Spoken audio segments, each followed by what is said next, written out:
Tingin po tayo ng isa sa pinakamabenta nilang panghabal-habal na motor, pang tricycle. So ito po yung Skygo Wizard 175. So alamin natin yung updated price, installment. So ito magiging 1.9 na lang to mga idol. 175cc, naka 4-stroke, tow bar.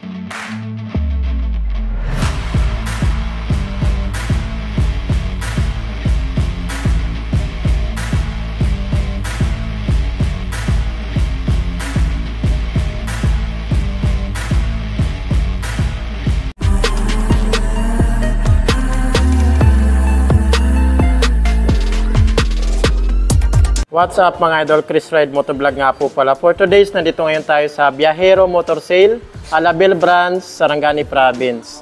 Isa sa pinakamabenta nilang panghabal-habal na motor, pang tricycle. So ito po yung Skygo Wizard 175. Bagong upgraded ni Skygo na Wizard. Grabe. Euro 3 compliant. Napaka-eco-friendly na po niyan. So alamin natin yung updated price, installment, at bigyan natin ng quick review kung ito ba talaga dapat yung kukunin yung motor pagdating sa mga business type na motor. So unahin po natin sa design. Mapapansin nyo yung design niya mga idol, mas brusko na sang tingnan. Ayan o. Parehas na po siya doon sa Supremo ng Honda na 150cc. Alki na sa tingnan mga idol, machong-macho na. Ito naman po yung meter panel niya. Box type pa rin po yung design niya. Ayan o. Tapos nakalagay naman po dito Skygo. Ang ganda rin ang pagkakadesign niya dito. Ayan o. Tapos ito naman po yung headlight niya mga idol.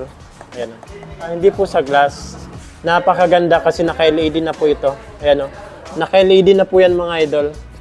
Tapos meron po siyang daytime running lights dito na maliit na bulb. Ayan o. Naka-box type din po yung design niya. Pagdating sa signal light, ayan o. Malaki. Medyo may kalakihan po siya. At yung lens niya, kulay orange din. Malupit talaga mga idol, basta LED na po yung headlight natin. Dito naman natin makikita yung busina niya. Ayan o, ito yung horn niya. Pagdating naman po sa suspension nito sa harapan, grabe, napakasulit, napakalaki mga idol. Kulay silver naman po yung tube niya dito sa bandang baba. At natatakpan na rin po siya ng rubber. Ayan o, meron na po siyang rubber dito. Ganito na po talaga lahat. Ito naman po yung tapaludo niya. Naka-glossy black and then metal. Napakaganda. Metal po yan. Sa braking system naman po niya sa harapan, naka-drum brake po ito. Mechanical drum brake. Ito naman po yung sa speedometer natin. Ito naman po sa mechanical drum brake natin.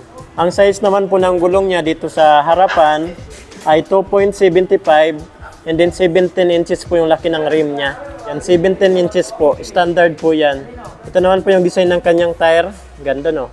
Tapos naka-tube type pa rin po yan. Yan, tube type. So may interior pa rin po yan sa loob. So dito naman po tayo sa tail light tsaka brake light niya. Dito sa likuran. So yun. Box type po yung design niya. Ayan. Ganda rin po ito mga idol kasi naka-LED na. Ayan o. Naka-LED na yung bulb niya. Hindi lang natin masilip. Pero naka-LED na po talaga siya. Sa signal light naman niya sa likuran, naka-bulb type pa po yan. Ano? Halogen bulb. So ito naman po yung tapaludo niya sa likuran mga idol. Bakal po siya na may plastic na ganito. Ayan o. Ito yung design ng kanyang tapaludo. At dito naman po tayo naglalagay ng plate. Pagdating sa design sa tambutso, ito naman yung tambutso niya mga idol. Naka-matte black, tapos may heat guard po siya na metal, stainless steel. Ayan o, stainless steel po yan. Suspension niya dito sa likuran, naka-dual shock po ito. At pwede pa kayo dito magdagdag ng isa pa. Ayan o. Ayan. Naman po yung preno niya sa likuran, naka-drum brake po yan. Ayan yung preno niya. Mechanical drum brake. At design ng kanyang tire, ganito po yung design ng kanyang tire. Maganda yung design niya. Ang size naman po nito, 3.00 by 17. So 17 inches po yung laki ng kanyang rim. So ito naman po yung handlebar niya. Sa left side, high beam, low beam, turn signal light, at horn niya. Sa right side naman, meron po siyang switch ng ilaw. Maganda kasi may switch po siya ng ilaw. Meron po siyang hazard. Electric start naman po dito. Tingnan naman natin kung may kickstart pa rin to. Siyempre, hindi nawawala dyan yung kickstart natin. Sa brake pedal, Ganito po yung design ng brake pedal niya. Naka-glossy black, maganda rin. At yung kulay ng kanyang makina, glossy black. Ganda ng combination niya mga idol. So ang kulay po pala nito, grabe oh. Ganda ng combination ng kulay niya mga idol. Red, white, may pagka-orange po yung skygo niya dito.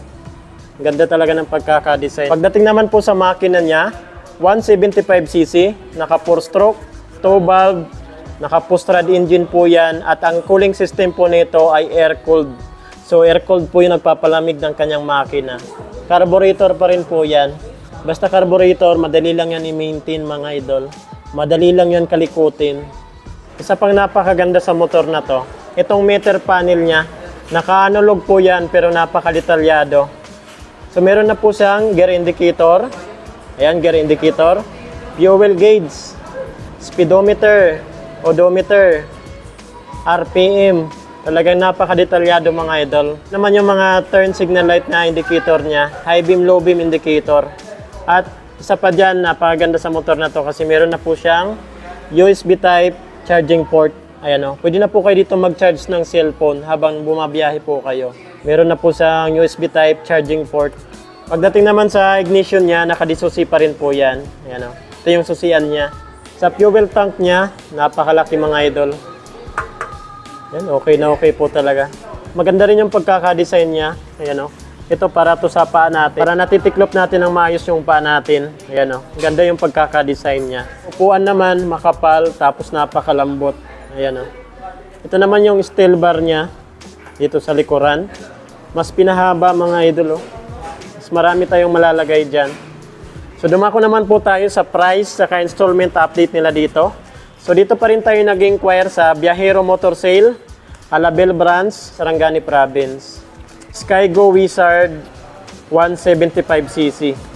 So ang cash price po nila dito, ayan po, cash price ay 48,000. Grabe, 48,000 lang, meron na kayong ganitong motor. So ito naman po yung down payment. Down payment niya po ay 6,000 pesos. Sa 6,000 nyo po na down payment, kasama na po dyan yung insurance. 6 months na installment ay 8,283. Sa 9 months, 5,783. Sa 1 year, 12 months ay 4,538. Sa 18 months ay 3,305. Sa 24 months, 2 years ay 2,699.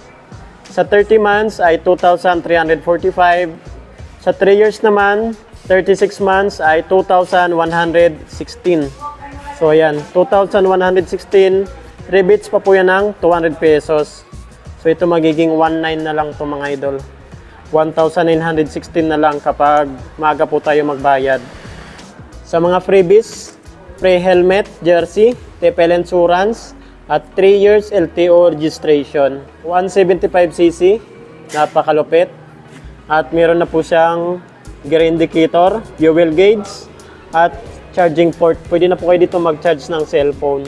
Kung may mga ipapa-inquire pa po kayo sa akin na motor, comment nyo na lang po sa comment section ng ating video. Chris Ride Motovlog, ride safe po tayo palagi. God bless you all. Thank you.